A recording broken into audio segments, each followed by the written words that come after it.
Ngayon, ating pag-aralan ang kalkulasyon ng integer minus 1 decimal na may pagbagsak sa baitang ng digit.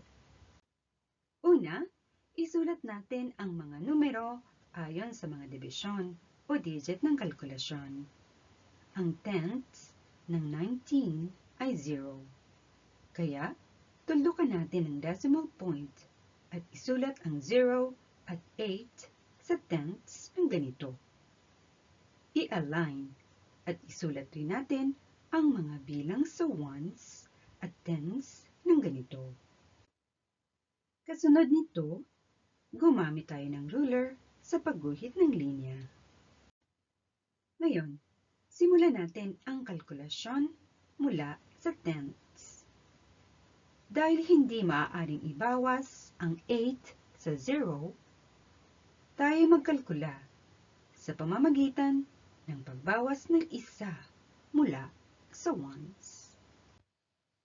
Dahil kumuha tayo ng isa mula sa ones, isulat natin sa bandang itaas ng ones ang resulta ng pagbawas ng isa mula sa 9. Isulat naman ang ibinawas na isa sa bandang kaliwa ng itaas ng tenths. Ngayon, kalkulahin natin ang mga bilang sa tenths. Ang 10 minus 8 ay 2, at ang 2 plus 0 ay 2. Sunod, kalkulahin natin ang mga bilang sa ones. Ang 8 minus 4 ay 4.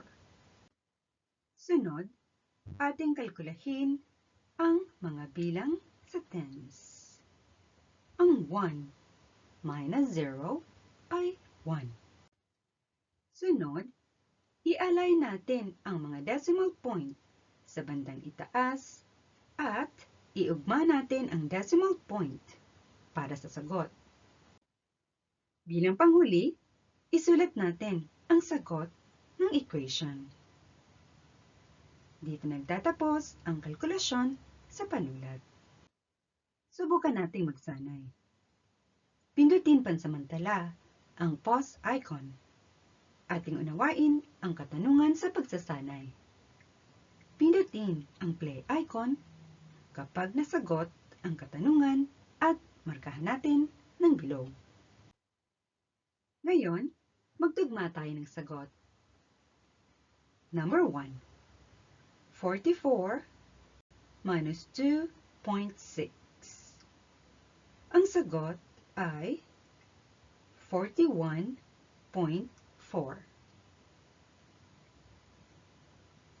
Number 2. 17 minus 5.8. Tulad sa unang tanong, ating alamin ang solusyon ng number 2. Ang sagot ay 11.2. Tama ba ang inyong mga sagot sa dalawang katanungan?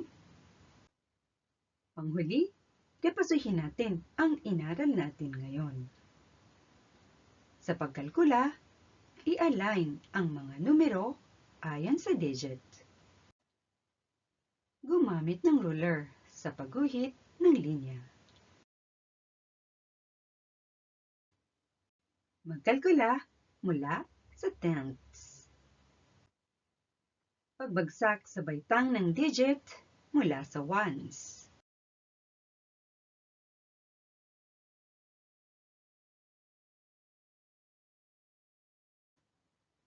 Magkalkula sa ones.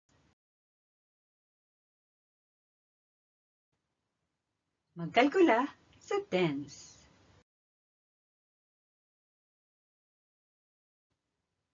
Iayos ang decimal point sa ibabaw at iugma ang decimal point para sa sagot. Isulat ang sagot.